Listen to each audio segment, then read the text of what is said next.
Walang hiya kang lalaki ka. Pagbabayarin kita. Ah!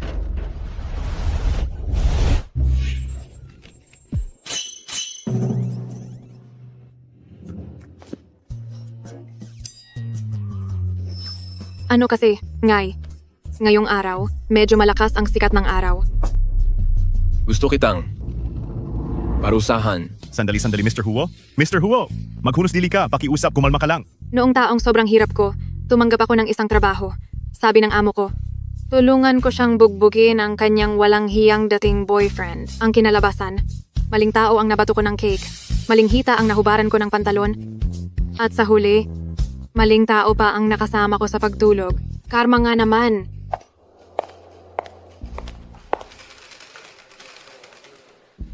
Huo Jingmu, ang bagong pinuno ng Huo Group na sa kanyang ika-28 kaarawan, ay napahiya nang hubaran ng pantalon sa harap ng marami. Ayos lang, siguro naman habang buhay ko na siyang hindi na makikita muli, di ba?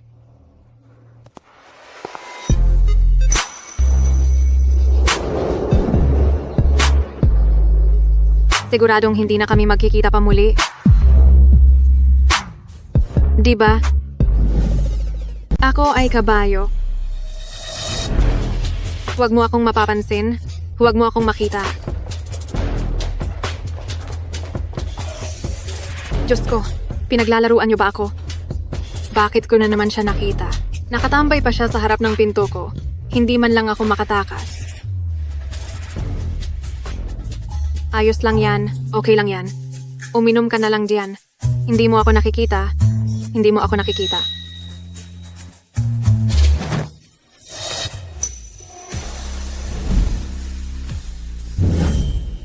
Ano bang problema mo? Hindi ako ganoong klaseng babae. Bitawan mo ako. Minsan lang naman. Sabihin mo lang ang mga kondisyon mo. Kailangan na ng artificial na binti ni tatay. Talagang kailangan ko ng pera ngayon. 50,000, pwede ba? Sige, deal.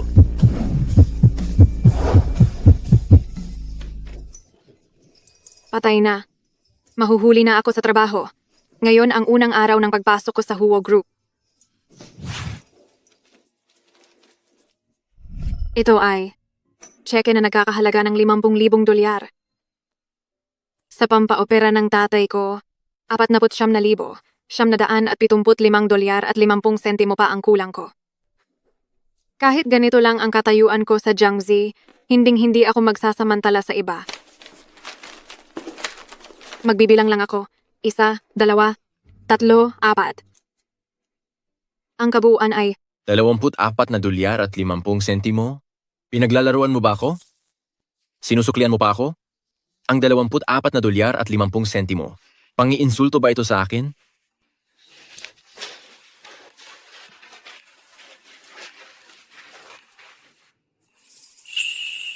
lagot na. Patay. Noong gabing iyon, mukhang kaming dalawa ay walang ginamit na proteksyon. Sana ay maagapan pa.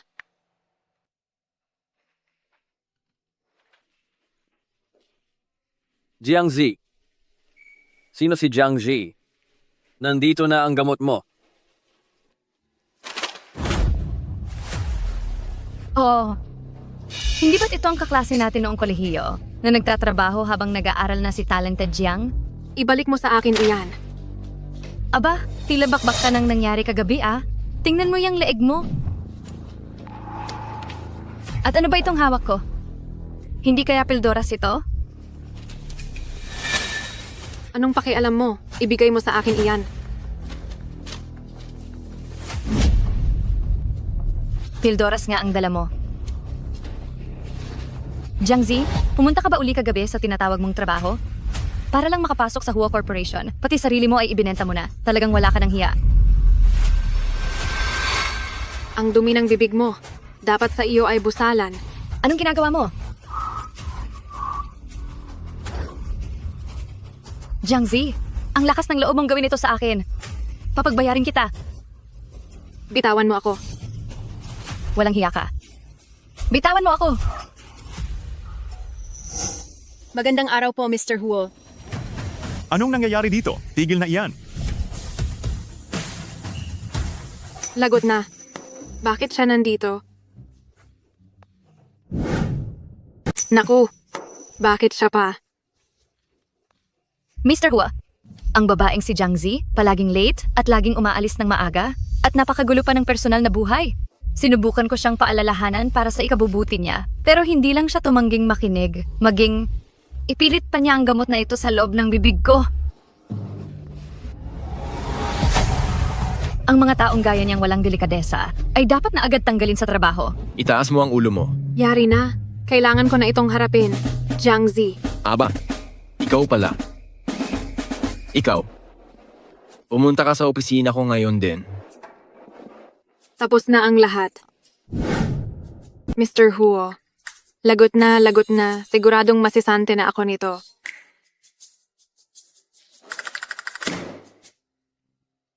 Ang iwan ng 24 at 50 sentimo. Iniisip mo ba na ang isang Huo Jingmu ay ganito lang kababa ang halaga? O sadyang hinahamak mo lang ako? Ang 24 at 50 sentimo ay malaking halaga na kaya. Sapat na yan para makakain ng 2 beses. Ulitin mo nga ang sinabi mo. Huo! Mr. Huo, oras na po para uminom ng gamot. Ilayo mo yan. Hindi ako iinom. Ha. Bata ka, espesyal na gamot ito na ipinahanap ko para lang sa iyo. Ang tanda-tanda mo na pero wala ka pa ring asawa. Kung hindi dahil may problema ka roon, baka naman iba na ang gusto mo. Kailangan mo nang magpagamot. Iinom na ako ngayon din. Lola, wag na po kayong mangulit. Nakakatawa ba? Hindi po nakakatawa. Ano po, Mr. Huo, baka gusto mong tulungan kita na initin muna ang gamot mo? Wag na. Kailangan po, kailangan. Pupunta na ako roon para asikasuhin yan.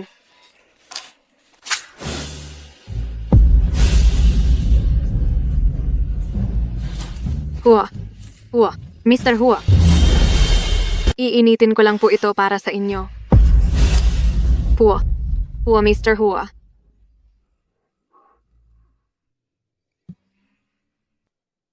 Dahil mukhang marami kang bakanting oras, himayin mo lahat ng mais dito sa baon ko. Masyadong mapaghanap na mayaman. Uubusin ko ang pasensya ko sa iyo.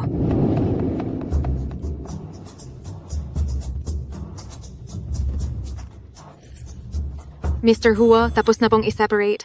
Maari na po kayong kumain. Biglang nawalan na ako ng ganang kumain. Ialis mo yan.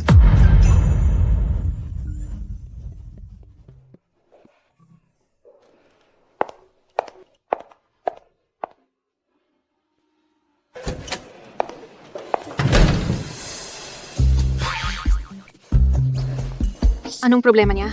Inayos ko na tapos hindi rin pala kakainin. Hayop na.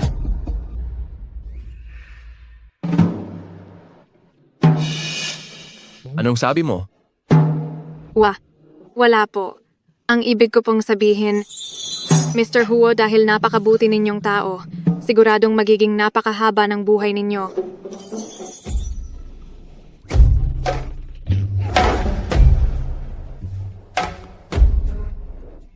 Medyo cute siya. Bayad na ang utang natin, pero ang operasyon para sa maayos na pustiso ay mangangailangan pa ng 300,000 dolyar.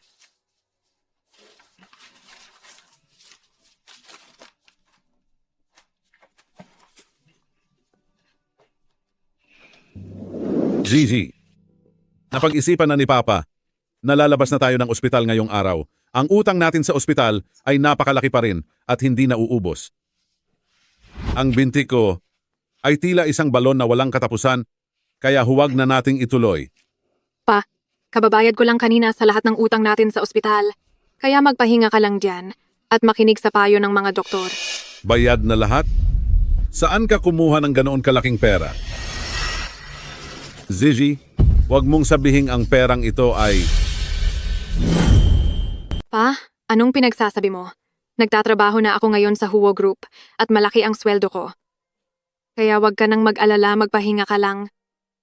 Eh bakit kanina? Baka masyado lang akong naging busy nitong nakaraan. Hindi nakakain ng maayos. Kaya sumakit lang siguro ang tiyan ko. Iinom lang ako ng gamot at gagaling na ito. Huwag kang mag-alala pa. Halika po. Tutulungan ko kayong humiga at magpahinga.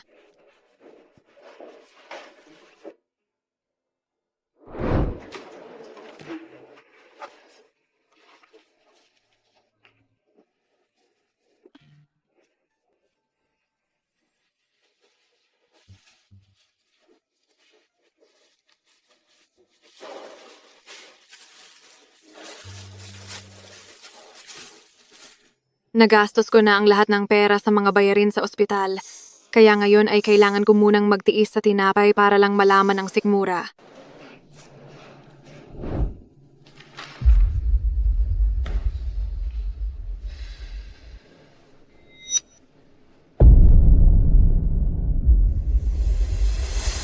Kaya naman pala payat na payat ka na. At puro buto na ang nahahawakan ko. Iyon pala ay ito lang ang kinakain mo araw-araw.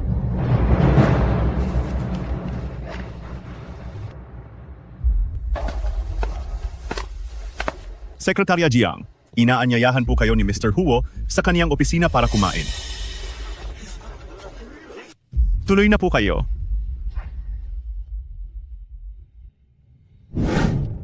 Tuloy po kayo, Binibining Jiang. Hindi naman ito. Isang bitag, di ba? Pinapatawag niyo po ako? Bakit parang ang garalgal nito? Mula ngayon, ang pananghalian mo, dito mo nakakainin? Bakit po? Noong isang araw, noong kumain ka ng pagkain ko, mukhang tuwang-tuwa ka.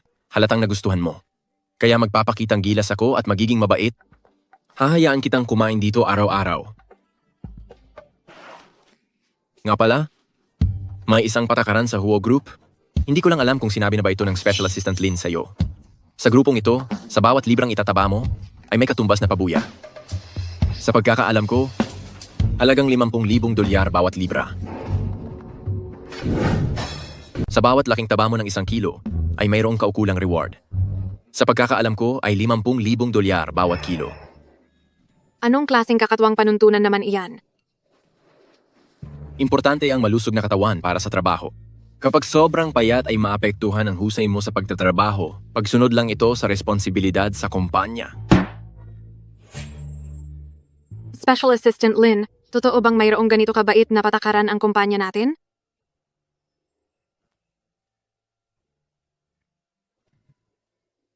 Naalala ko na mayroon ngang isang patakaran ng kumpanya tungkol sa kalusugan at performance ng mga manggagawa rito. Siyempre, kapag masyado kang mapayat ay may parusa rin. 5,000 dolyar bawat kilo. Ano? Tama po. Naalala ko rin na mayroon nga pong ganyang patakaran.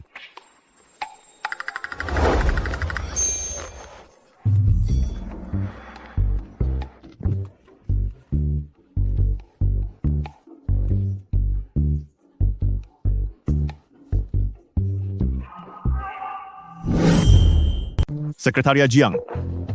Sekretarya Jiang. Sekretarya Jiang, maghintay ka muna. Naglabas na ng sahod ang kumpanya ng mas maaga, espesyal itong inaprubahan ni Mr. Huo po. Kasama na riyan ang iyong bayad sa overtime, sa kabuuan ay 50,000 dolyar. 50,000? Salamat po, Special Assistant Lin. Maraming salamat po, Mr. Huo. Mauuna na po ako.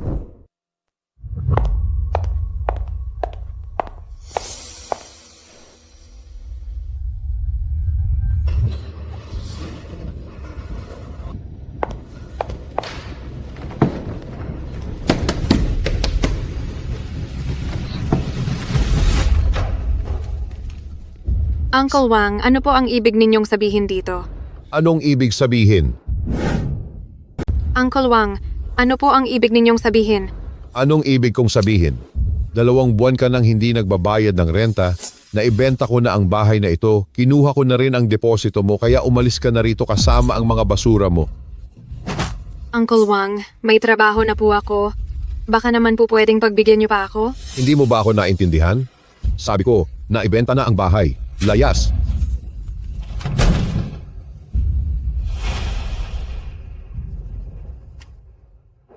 Sa ngayon ay wala pa akong ibang mapupuntahan. Mukhang kailangan ko munang pumunta sa opisina para may matuluyan.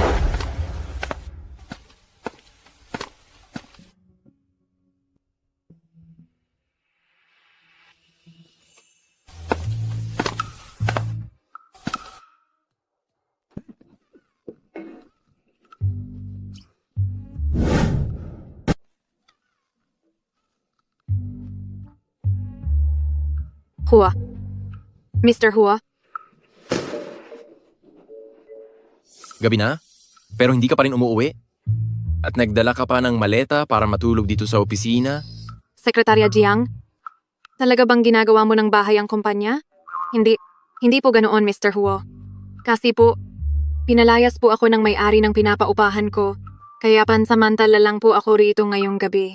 Bukas din po ay maghahanap na ako ng malilipatan. Sekretarya Jiang, may patakaran ang kumpanya. Bawal manatili ang mga empleyado dito para matulog. At isa pa, bukas ng umaga, papasok na ang ibang mga empleyado sa trabaho at kapag nakita kanilang natutulog dito, ano na lang ang sasabihin nila?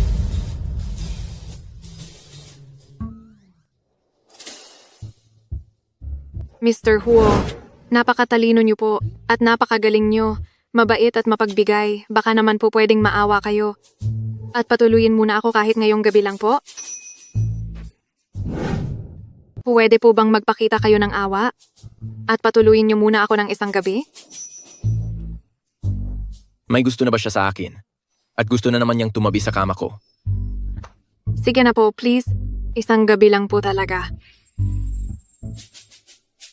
Hayaan mo na nga. Ako naman kasi ang boss niya. Tara na.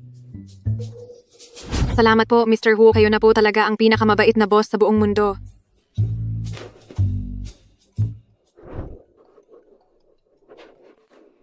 Hello, Dr. Lee. Binibining Jiang, nahanap na po ang prosthetic para sa tatay nyo. Pakibayaran na po agad ang lahat ng 300,000 dolyar na bayad sa operasyon dahil ang tamang prosthetic ay hindi makapaghihintay ng matagal. Sipo, naintindihan ko na po. Maraming salamat po, Dr. Lee. Bakit nakatayo ka pa rin dyan?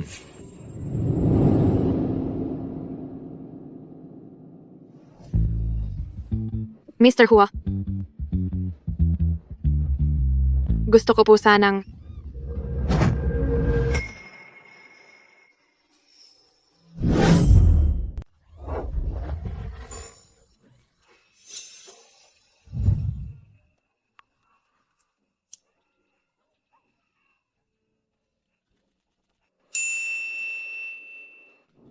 Tapos ka na bang tumingin?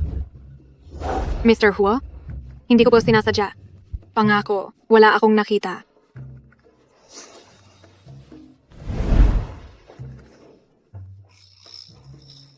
Hoy, ikaw. Mr. Hua, sa totoo lang, gusto ko sanang humiram sa inyo ng 300,000 dolyar. Pinagplanuhan mo talagang lumapit sa akin. Pera lang pala talaga ang habol mo.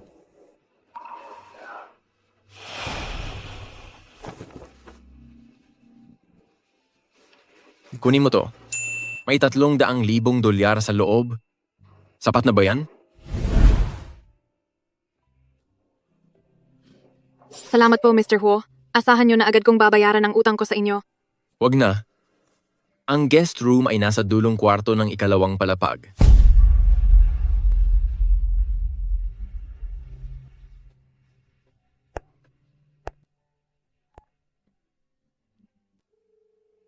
Hello po, Dr. Lee. Ano po, nakaipon na po ako ng pera. Kung maaari po ay asikasuhin nyo na po ang operasyon ng tatay ko. Salamat po.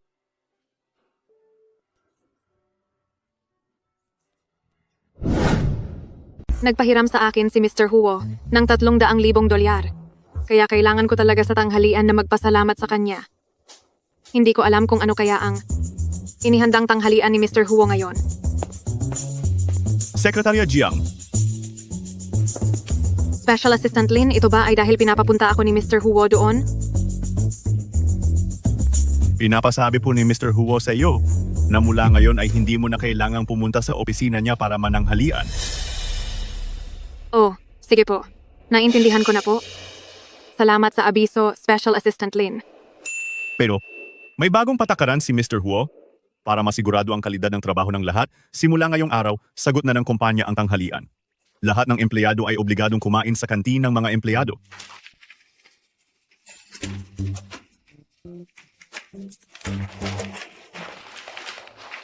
Sige, magpatuloy ka na. Opo, naintindihan ko po. Salamat po, Special Assistant Lin. Hindi kaya. Dahil sa akin, kaya binago ni Huo Jingmu ang patakaran? Paano naman mangyayari iyon? Bakit naman niya gagawin ang ganoong bagay para sa akin? Naku, muntik ko nang malimutan na kailangan ko pa palang pumunta sa ospital ngayon para magbayad para sa operasyon ni tatay.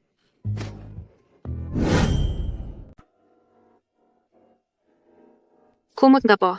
Ito po ang aming bill para sa bayad. Sige po, sandali lang po. Lola, dahan-dahan lang po. Ikaw talagang bata ka. Nasa tamang edad ka na. Bakit hindi ka pa rin nagpapakasal? Gusto mo bang mawala ang angkan ng pamilya Huo dahil sa iyo? Lola. May problema po ako sa pag-aanak.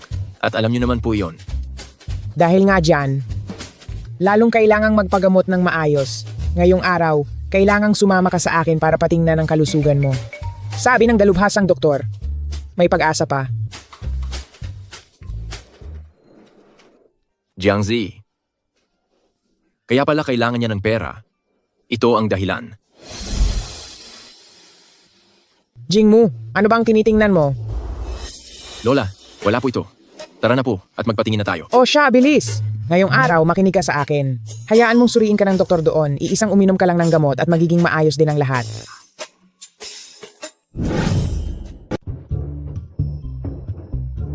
Jiangzi, mali ang naging akala ko sa iyo noon.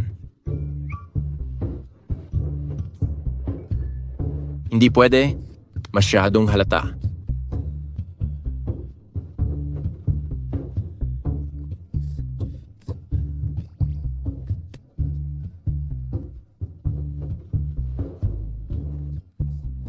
Sekretarya Jiang, pumunta ka sa opisina ko ngayon din. Tuloy.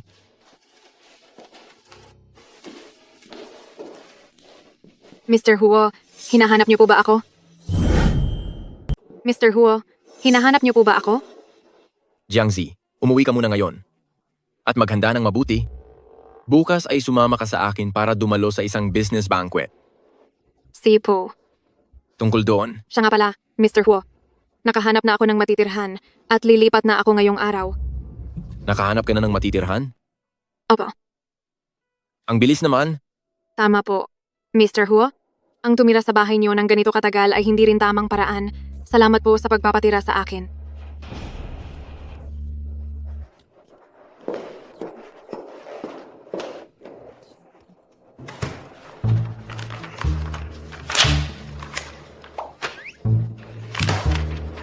Kung aalis ka, di umalis ka. Sa totoo lang ay wala naman akong pakialam.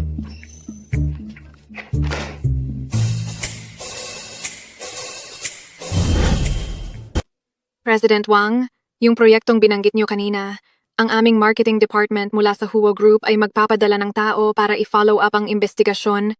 Aasahan ko ang maayos nating pagtutulungan. Mr. Hua, itong sekretarya mo ay napakahusay talaga. Ganon din ang tingin ko.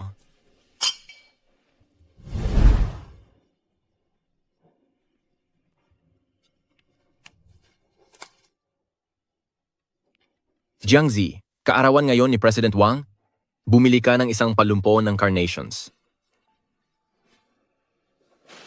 Sipo, Mr. Hu.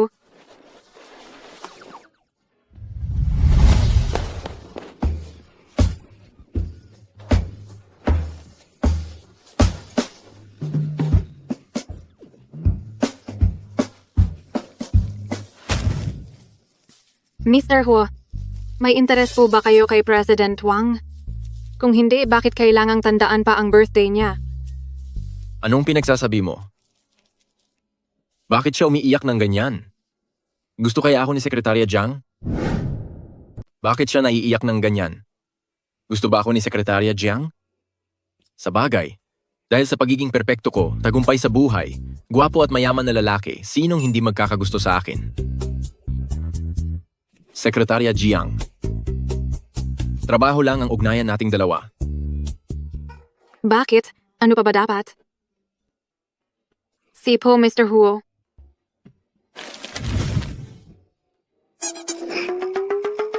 President Wang, maligayang kaarawan.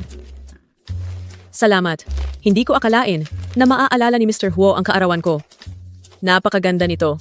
Mabuti naman at nagustuhan nyo. Anong nangyayari? Bakit bigla akong naduduwal? Lagot na. Hindi ako uminom ng gamot para hindi magbuntis noong araw na iyon.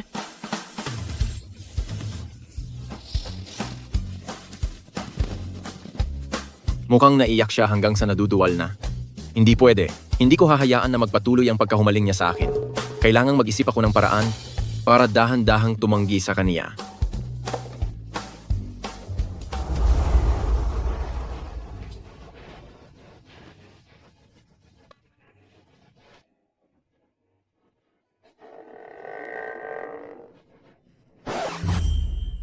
Tapos na ako. Sa buong buhay ko, isang tao lang ang nakasama ko sa kama. Jiangzi, anong nangyayari sa iyo?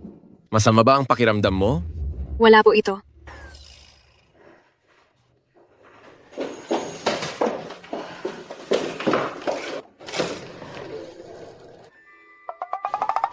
Ano po? Mr. Huo, gusto niyo po ba ang mga bata? Buntis ka ba? Buntis ka ba? Hindi po, hindi.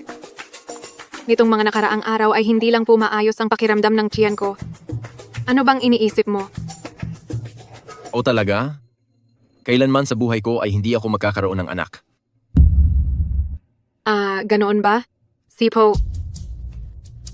Mr. Hua, medyo masama po kasi ang pakiramdam ko ngayon. Pwede po ba akong mag-leave bukas? Binibining Jiang, ang lagay ng iyong katawan ngayon ay medyo maselan. Kung itutuloy natin ang operasyon para alisin ang bata, napakadelikado nito. Ang tsansa na hindi ka na magkaanak pagkatapos nito ay mahigit 70%. Umaasa ako na pag-iisipan mo itong mabuti. Ibig sabihin, sa hinaharap ay wala na akong magiging anak. Anak, kung alam mo lang ang iniisip ng mama mo ngayon, masasaktan ka kaya? Pero kung magiging buntis ako, hindi ko nakakayanin ang mabigat na trabaho. Mr. Huo, meron akong importanteng bagay na gustong sabihin sa inyo. Hindi kaya si Sekretarya Jiang ay hindi na nakatiis at aamin na sa akin?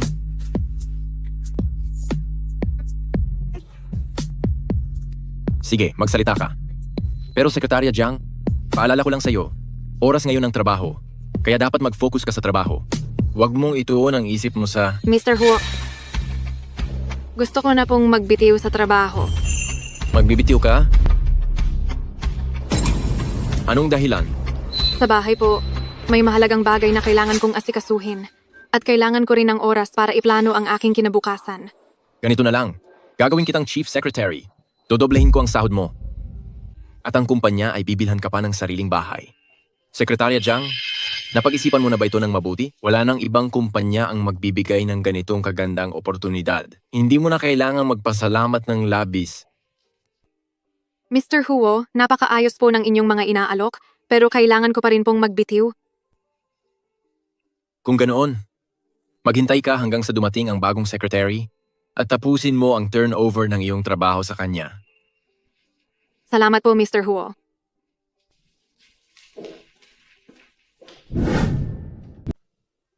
Sekretarya Jiang, bakit mo gustong mag-resign? Sinasabi mong para ito sa mga plano mo sa hinaharap. Pero ibig bang sabihin nito na wala ako sa mga plano mo sa hinaharap? Kayo po? May gusto ba kayo kay President Wang?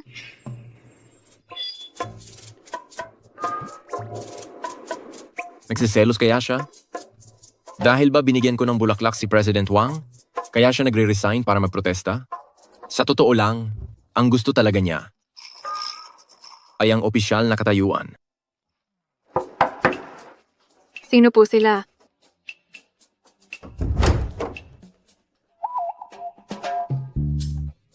Mr. Huo, napadalaw ka ng ganito kagabi? May kailangan ka ba? Desidido ka na ba talagang mag-resign? Opo, Mr. Huo. Napag-isipan ko na. Hindi mo na kailangang mag-resign. Pero ako, Walang pero-pero. Bumalik ka na sa trabaho. Pumapayag na akong magpakasal sa iyo. Pumapayag na akong magpakasal sa iyo. kasal? Aw. Kasal.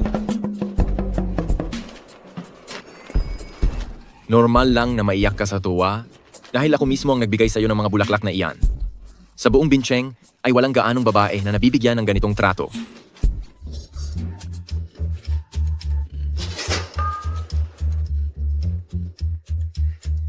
Pasensya na po, Mr. Huo. Hindi ko po sinasadya. Patawad po. Ayos lang? Basta magustuhan mo. Salamat po, Mr. Huo. Tatanggapin ko na po itong bulaklak. Baka napapagod na po kayong hawakan iyan.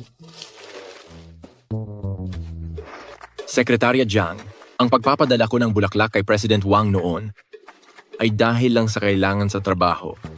Kung hindi mo gusto, ay hindi na ako magbibigay sa susunod? Pwede ba? Tungkol sa bagay na iyon, bakit kailangang sa akin pa siya magtanong?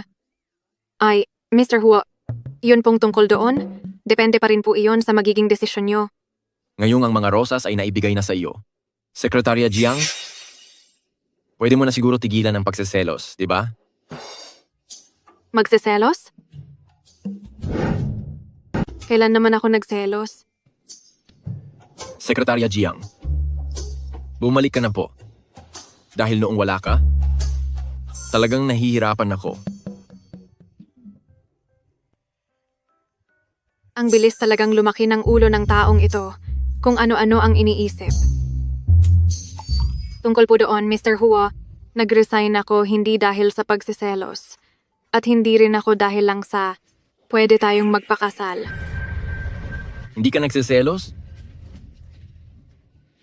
Ibig bang sabihin ay may kumuha sa'yo dahil may nag-alok ng mas malaking sweldo kaysa sa akin? Hindi po ganoon, Mr. Huo, hinding-hindi mangyayari iyan. Nais mo bang mag-resign dahil nag-aalala ka para sa iyong pambayad sa ospital? Mr. Huo, alam niyo rin po pala iyon? Kung nag-resign ka dahil sa pagkakamali ko noon, humihingi ako ng paumanhin sa iyo. Sabihin mo lang kung magkano pang pera ang kailangan mo. Magkano pa bang pera ang kailangan mo? Magsabi ka lang. Hindi po ganoon, Mr. Huo. Tungkol po sa $300,000 na hiniram ko sa inyo noon, sisiguraduhin ko pong sa lalong madaling panahon ay mababayaran ko rin kayo. Hindi ko kailangan na ibalik mo ang $300,000 na iyon. Ang perang iyon, ituring mo na lang na komisyon sa trabaho mo. Kaya naman, kung hindi dahil sa pera, at hindi rin dahil may gustong kumuha sa iyo mula sa ibang kumpanya, bakit mo kailangan magbitiw sa trabaho? Dahil nagdadalang tao ako. Anong mayroon? Naku po, Mr. Hu. Tingnan niyo ang oras. Bakit hindi pa kayo natutulog? Hindi iyan maganda para sa inyong katawan. Matutulog? Salamat kay Sekretarya Jiang. Dahil sa mga iniisip mo, ngayon ay magdamag na akong hindi nakakatulog ng maayos. Kung gayon, dahil diyan, lalo niyo pong dapat na agad-agad na bumalik sa kwarto para matulog po. Nag-aalala ba siya sa akin? Sinasabi ko na nga ba? Nagmamalasakit pa rin siya sa akin. Sekretarya Jiang, hanggat hindi pa formal na tinatanggap ang iyong pag-alis, kailangan mo pa rin galingan ang paggawa sa iyong mga tungkulin. Isingin mo ako sa tamang oras bukas ng umaga. Huwag kang mahuhuli. Ito ay pagising sa kaniya sa umaga.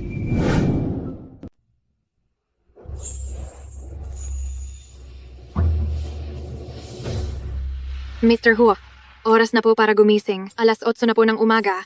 Kung hindi pa po kayo babangon, ang morning meeting natin ay magiging lunch meeting na. Alam ko na, napakahirap talagang gisingin ang mga taong puyat.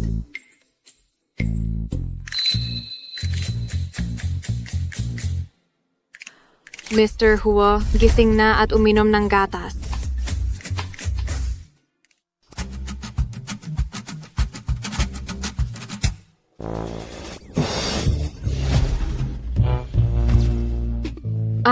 Pasensya na po, pasensya na po talaga. Mr. Huo, hindi ko po sinasadya. Sorry po talaga, sorry po.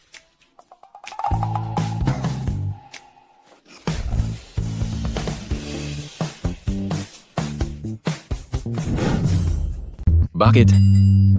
Noong nakaraang gabi ay hindi mo raw ako matatanggap? Ngayon ba? Ay gusto mong bawiin iyon? Mr. Huo, ikaw itong humahawak sa kamay ko at ayaw bumitaw. Ang ibig mo bang sabihin ay ang lahat ng ito ay ako lang ang gumawa? Hindi ko akalain. Nasa katunayan, gustong-gusto ni Sekretarya Jiang ang katawan ko? Sabik na sabik ka pala sa akin. Huo Jingmu, bitawan mo ako. Jiang Zi, alin pa ba sa katawan ko ang hindi mo pa nahahawakan? Jingmu, Lola. Lola, bakit po kayo nandito? narito ako para ibigay sa iyo itong gamot pampalakas. Pero sa nakikita ko, mukhang hindi mo na ito kailangan. Hindi po iyan ang iniisip nyo. Lola, sa pagitan namin ni Mr. Huo, wala kaming ginagawang masama. Walang masama? Maliligo muna ako.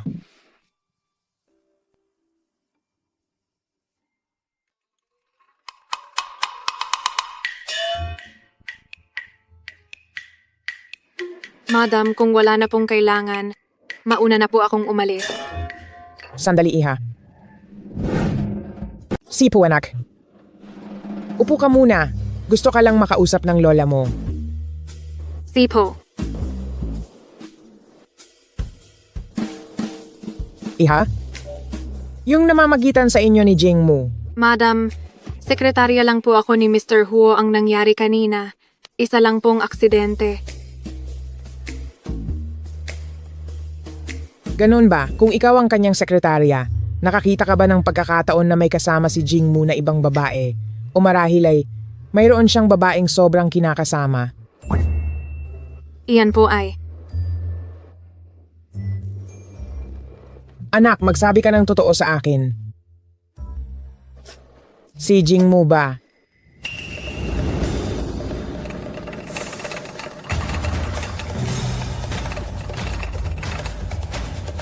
Mahilig ba siya sa lalaki?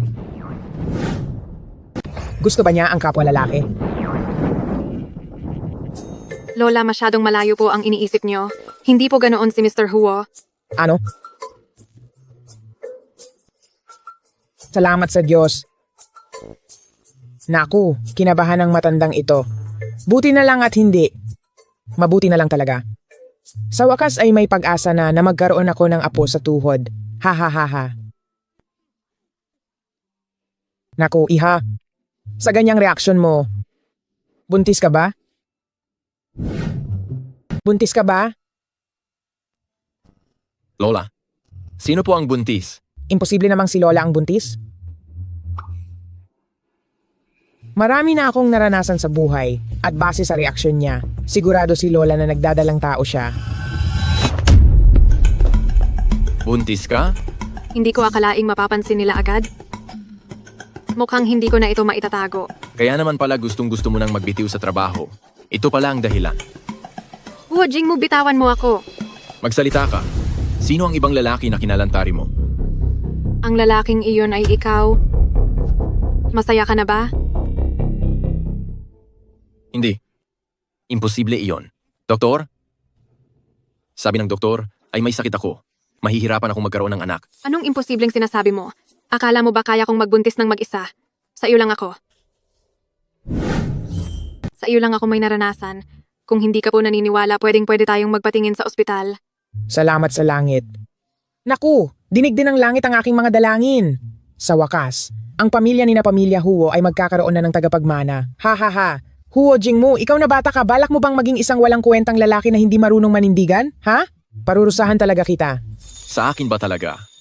Sa isang gabing iyon, ay agad na nabuo? Kung hindi, ano pa ba? Sa akin, syempre sa akin yan. Mananagot ako? Dapat lang napanindigan ko yan. Sige, iyan ang tamang gawin. Ano pang hinihintay nyo? Ngayon din, kaagad, pumunta na kayo agad sa City Hall para magpakasal. Ang mahal kong apo sa tuhod, pati na ang mahal kong apo, hindi kailanman dapat makarinig ng kung ano-anong masasamang usapan. Dapat ay maging legal at maayos ang lahat. Lola, pwede po ba tayong mag-usap ng maayos? Miyerkules po ngayon, at may quarterly financial meeting ang kumpanya. Bilyon-bilyong dolyar ang nakataya rito, at hinihintay po nila akong manguna roon. Ano naman ngayon sa bilyon-bilyon na iyan? Kahit pa 10 bilyon o daan-daang bilyong dolyar pa yan, dapat muna silang maghintay ngayon.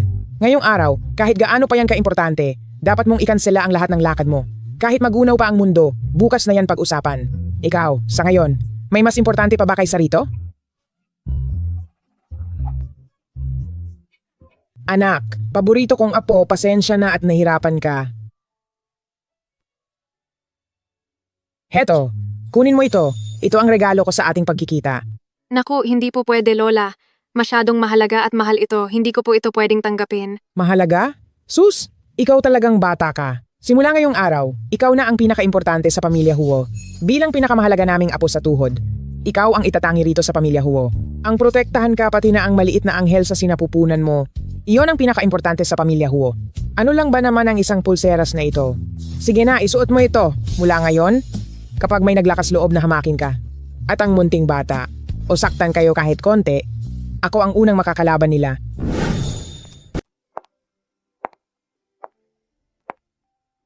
Ikaw, Mr. Huo. sige na, mauna ka nang magsalita. Mr. Huo, mas mabuti pong tulungan niyo akong ibalik ito kay Lola Huo. Ang mga sinabi po ng matanda ay huwag niyo na pong dibdibin. Iisipin ko na lang na ngayong araw ay walang nangyaring anuman at papasok ako bukas sa kumpanya sa tamang oras. Hindi maaari iyon. Kunin mo ito. Regalo ito ni Lola, walang dahilan para bawiin ito. Hindi po pwede. Jiangzi, ganito ba ako na si Ho Jingmo sa iyong paningin? Isang hamak na lalaking walang pananagutan? Dahil sa akin ang batang iyan, papanagutan ko ito hanggang sa huli. Ibibigay ko sa iyo ang karapatan bilang isang gengeng. Huo, aalagaan kita ng mabuti. Pati na rin ang bata. Mr. Huo, ano ba ito? Bagong diskarte ba ito para pilitin akong magtrabaho ng husto para sa kumpanya? Napakahusay mo talaga na si Sekretarya Jiang. Walang makakalusot sa iyo. Jiangzi, simula sa araw na ito, kung nais mong magpatuloy sa pagtatrabaho o kaya naman ay magpahinga sa bahay, hindi kita pipilitin na gumawa ng anumang desisyon. Ngunit tandaan mo, hanggat kailangan mo ako, mananatili ako rito. Kailangan ng baby ng isang ama, yung gaya ni Pamilya Huo, na makakapagbigay ng maginhawang buhay at pamilyang may malakas na proteksyon. At isa pa, parang seryoso naman itong hambog na ito. Si, pumapayag na akong pakasalan ka.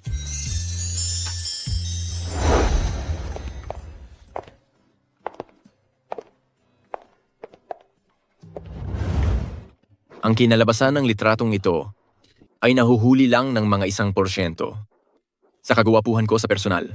Saklolo, bakit ba ako nagpakasal sa lalaking ito na sukdulan ang pagiging narsis? Napakaganda talaga ng asawa ko. Bagay na bagay talaga kaming dalawa.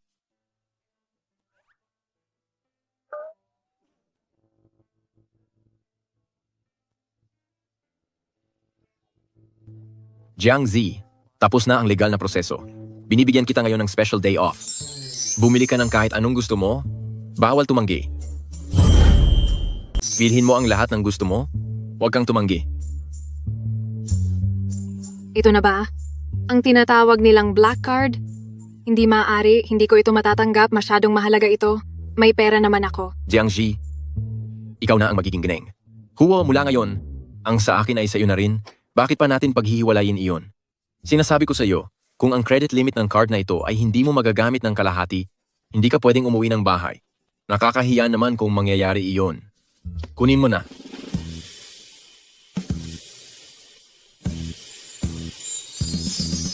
Mayroon na rin akong sariling black card.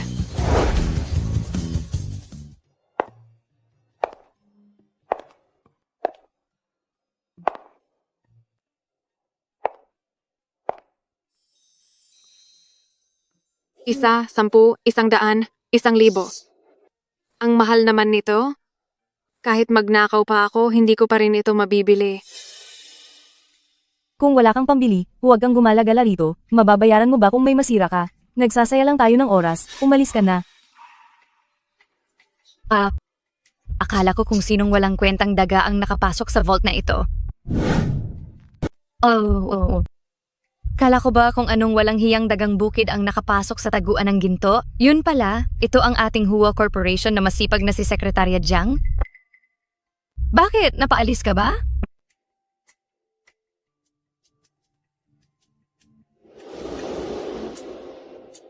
Miss Song, tadhana nga naman na magkita pa tayo uli. Ang pagsasaliksik ba ng marketing ay kailangan ng maging ganyan kadetalyado para pumunta ka rito at maranasan mismo ang serbisyo sa counter? Jiangzi? Sino ka sa akala mo? May karapatan ka bang pakialaman ako? Ang mga nakakasalamuha ko ay ang mga kilalang tao sa lipunan na hinding-hindi mo mapapantayan kailanman. Ang mga proyektong binubuksan ko para sa grupo ay mga mamahaling resources na kahit kailan ay hindi mo pa narinig. Eh ikaw? Halika rito.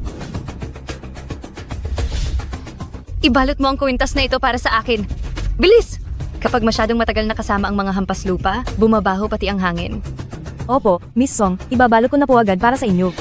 Kung pwede akong pumunta rito o hindi, wala kang karapatang magdesisyon yan. Dahil nandito na ako, kaya kong bumili. At kaya ko ring bilhin ang pinakamahal dito. Ikaw na mahirap ka, anong pinagsasabi mo?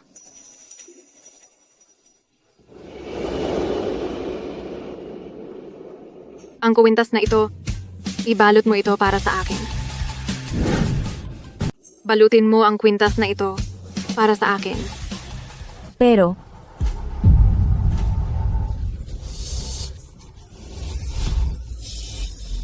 Jiangzi, sa sobrang hirap mo ba? Nawawala ka na sa katinuan? Gumagamit ka ng laruang card na nagkakahalaga ng $5 mula sa bangketa para lang magyabang dito? Tingnan mong mabuti. Huwag kang pauto sa manlulokong gaya niya. Kung totoong gumagana ang card na iyan, isusulat ko ang pangalan ko ng pabaliktad. Miss, ang lugar na ito ay hindi laro-laro lang po. Sigurado po ba kayo? Nagagana ang card na ito? Kung gagana o hindi, iswipe mo muna at nang malaman natin, di ba? O baka naman, ang shop na ito ay walang lakas ng loob na subukan ang card ko. Ikaw. Sige, iswipe na yan. Titingnan ko lang kung paano ka mapapahiya rito.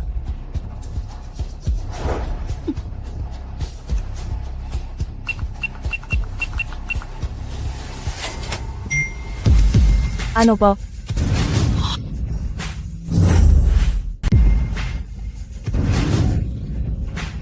Ay, pumasok ang bayad.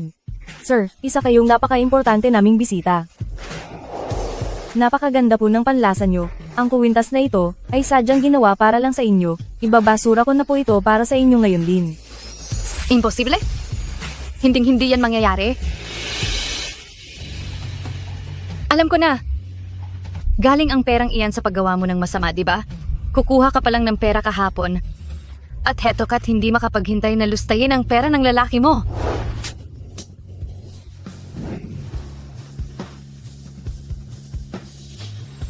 Jiangzi, walang hiya kang babae at talagang sinaktan mo ako. Song Ziao, ang bibig mo ay kasing baho ng kanal. Para kang putik na nabulok na ng 800 taon.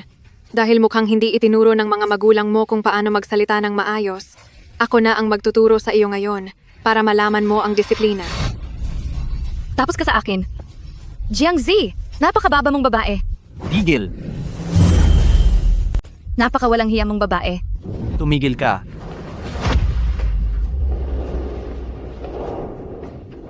Sabi nang tumigil ka. Sandali, tumigil kayo. Pasensya na po. Kasalanan ko po. Nahuli po ang pagdating ko. Hindi ko po alam na si Mr. Huo.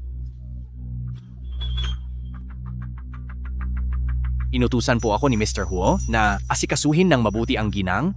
Hindi ko akalain na napaka-low-key ng ginang na tila ayaw niyo pong ilantad ang inyong pagkatao. Manager Wang, sa wakas ay dumating ka rin. Dahil mukhang tapat ka naman sa iyong paghingi ng paumanhin, palalampasin ko muna ito ngayon.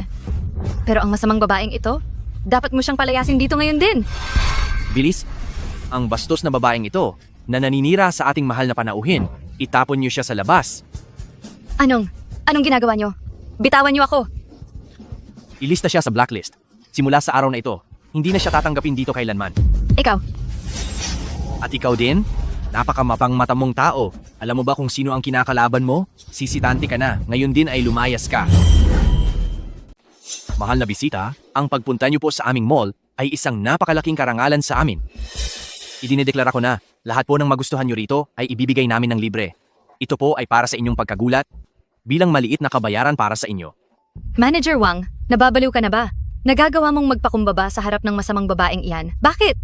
Ilalabas siya. Bitawan niyo ako. Pakawalan niyo ako. Mrs. Wu, tignan niyo po. Masaya na po ba kayo sa alok ko?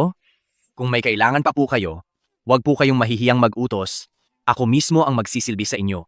Tungkol po doon, Manager, iyong kuwintas, pwede pa po bang isauli? Naku, Mrs. Huo, napaka-humorous niyo po talaga. Ang buong mall na ito ay pag-aari ni Mr. Huo. Lahat po ng gastusin niyo rito ay sabi na ni Mr. Huo na itala sa account niya. Bumili lang po kayo ng anumang gusto niyo dahil ang kasiyahan niyo ang siyang pinakamahalaga para kay Mr. Huo. Kasamahan nga ng kasamaan ng mayayaman. Buong mall na pala ito sa pamilya mo, ang pera mo ba ay galing lang sa langit at madaling makuha? Kayong mga masasamang mayayaman, sa inyo ba ang buong mall na ito? Ang pera niyo ba ay galing lang sa hangin? Kapag hindi po kayo bumili, para niyo na po akong hinamak, para niyo pong...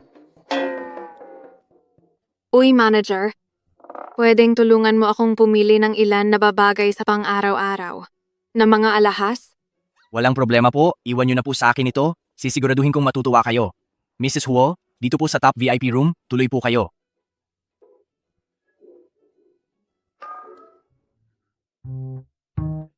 Mrs. Huo, ingat po sa paglakad. Balik po kayo ulit.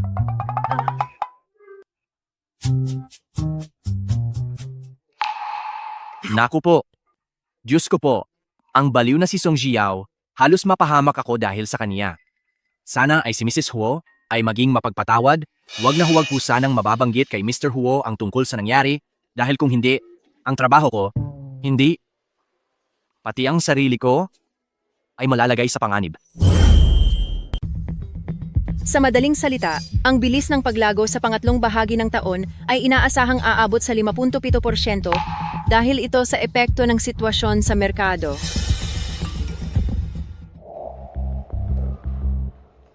Diyos ko, hindi ba naka-silent mode ang cellphone ni Mr. Huo sa loob ng mahabang panahon? Nung huling nag-report si Old Lee mula sa marketing at tumunog ang phone niya, diretso siyang pinagalitan ni Mr. Huo. Sino ba to? Sino ang may lakas ng loob na magpadala ng mensahe kay Mr. Huo sa gitna ng napakahalagang meeting na ito?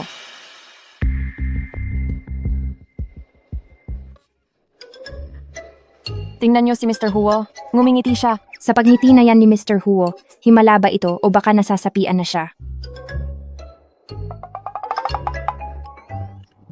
Tapos na ang meeting. Salamat sa pagtatrabaho niyo ngayong araw. Maaari na kayong umuwi ng maaga. Mr. Huo, mayroon po ba akong maling nasabi? Sabihan niyo lang po ako, itutuwid ko agad ito. Walang kinalaman sa iyo. Kailangan ko lang umuwi para makasama ang asawa ko sa pagkain. Medyo gabi na rin. Mismo si Mr. Huo na ang nagsabi na kailangan niyang samahan ng asawa niya para mag-dinner sa bahay. Diyos ko! Kailan pa ito nangyari? Tapos na. Durog na ang puso ko. Sinong mag-akala na kasal na pala si Mr. Huo sa murang edad? Ang babaeng yon, napakahusay talaga niya.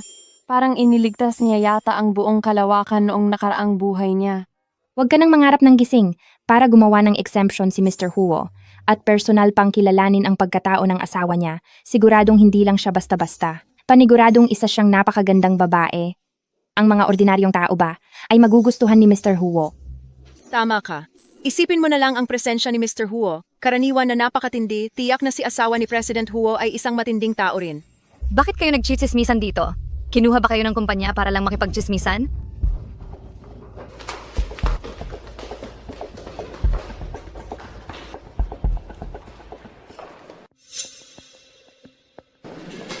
Mr. Huo? Pagkatapos ng napakahabang meeting, siguradong pagod na pagod po kayo? Ipinakubli po kita ng tsaa para mabuhayan ang inyong loob.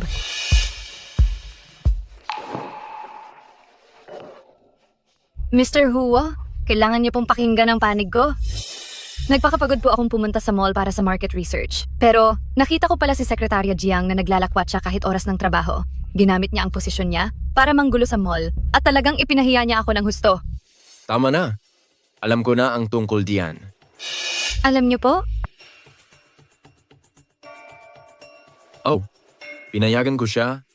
May reklamo ka ba? May problema ka ba? si Mr. Huo ang nag-aproba nito? Nagawa niya talagang para sa babaeng iyon na si Jiang Zi na magbigay ng espesyal na leave. Sa anong karapatan? Wala po akong reklamo. Mr. Huo, kayo po ang masusunod. Uminom muna po kayo ng tsaa para guminhawa ang inyong lalamunan. Sa haba ng meeting, siguradong ang inyong lalamunan ay masakit na.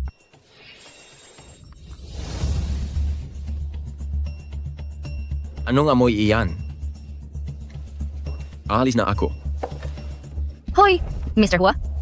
Aalis na ba kayo agad? Mayroon pa po akong trabaho. At gusto ko sanang magulat sa inyo ng personal. Lumayo ka sa akin. Bakit ka ba lumalapit? Ang init-init. Ang tapang ng amoy ng pabango mo. Nakakahilo.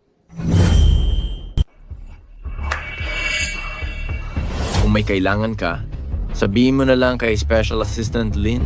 Sandali, Mr. Huo, Mr. Huo. Bakit parang aalis na agad si Mr. Huo ngayong araw? Naku po! Nainom niya ang tsaa. Wala naman siguro itong magiging problema, di ba? Lola? Oh. Maayos po ba ang pagkakasuot ko nito? Aba, Ang kulay na ito ay bagay na bagay sa inyong pagiging kagalang-galang. ayos na ayos ang pagkakalagay. Ang leeg ng lola ninyo ay maraming taon nang hindi nakasusuot ng ganito kagandang bagay. Lola? Jing Mu, napakagaling ng pinili mong asawa.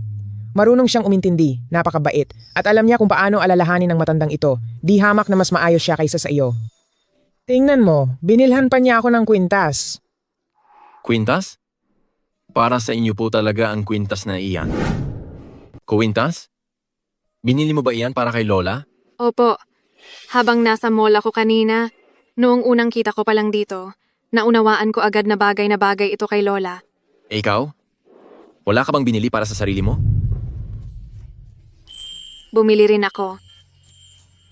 Noong nakita ko ito, nagustuhan ko agad. Ang cute, di ba? Napaka-komportableng yakapin nito habang natutulog. Iyan lang? Halos wala namang halaga iyan. Ibinigay ko ang card ko sa iyo, hindi para pambili ng mga ganitong klaseng mga abubot lang. Abubot lang? Bakit kailangang masukat ang halaga ng isang bagay sa pera? Dahil gusto ko ito, itinuturing ko na itong isang yaman. Sa pagyakap ko rito, mas masaya pa ako kaysa humawak ng isang ginto. Tama si Zizi. Ang mahalaga ay gusto mo ito. Jing Mu, tamang-tama ang dating mo. Nagpasaing na ako kay Ma'am Shu. Pinagawa ko siya ng sabaw na paborito ni Gigi. Maghugas ka na ng kamay dahil kakain na tayo. Sipo. Jiang Zi, may inihanda rin akong regalo para sa iyo. Ibibigay ko sa iyo pagkatapos nating kumain. Zizi, subukan mo ito dali. Ito ay espesyal na pinaluto ni Lola kay Ma'am Shu na pork trotter soup para sa iyo. Tignan mo, nilagyan pa ito ng mani at soya beans. Napakasustansya nito. Lalo na para sa iyo na nagdadalang tao. At para na rin sa baby sa iyong sinapupunan. Napakabuti nito. Halika, inumin mo na habang mainit pa. Salamat po, Lola. Salamat po sa pag-abala. Sige na, inumin mo na.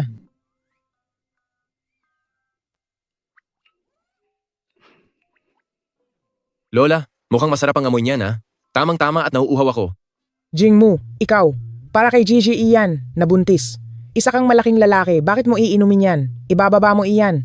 Sinong nagsabing hindi pwedeng uminom ang lalaki? Bigla ko lang naramdaman na mukhang masarap ito. Gusto ko ito. Isa kang malaking lalaki, bakit mo po ito iniinom? Bitawan mo iyan, dali. Sino ang nagsabing hindi pwedeng uminom ang mga lalaki nito? Bigla ko kasing naramdaman na masarap naman ang lasa. Nagustuhan ko na ito. Teka, mukhang mali.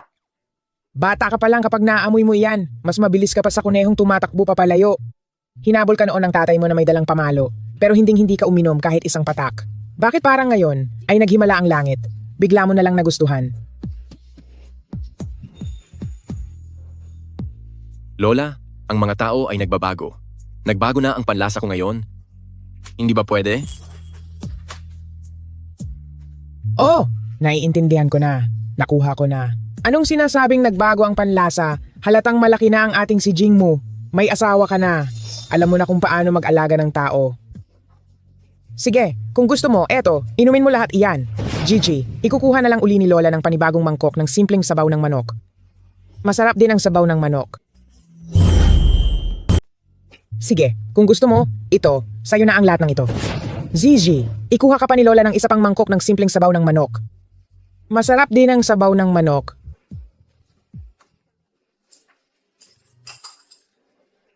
Tapos na ba ang lahat kumain? Magsisimula na akong magligpit. Aba, apo ko, ibaba mo iyan, bilis. Sa kalagayan mo ngayon, dahil nagdadalang tao ka, hindi mo dapat pinapagod ang sarili mo.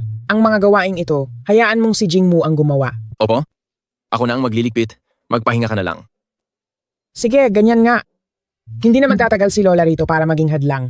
Ayaw kong makaistorbo sa inyong dalawa habang naglalambingan. Bye-bye. Lola, Sina, bye-bye.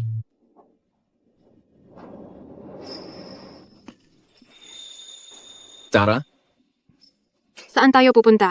ipakikita ko sa iyo ang regalo, kaya ibaba mo na yan.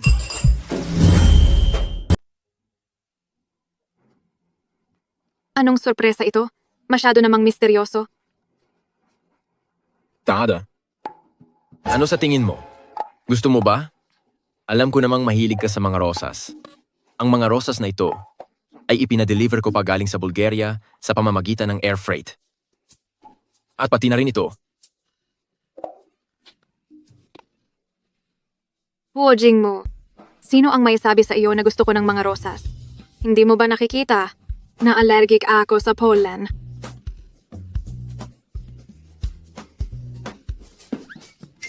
Ma'am Shu, may tao ba rito? Linisin niyo agad ang lahat ng talulot ng rosas dito sa kwarto. Wala dapat matirang kahit isa.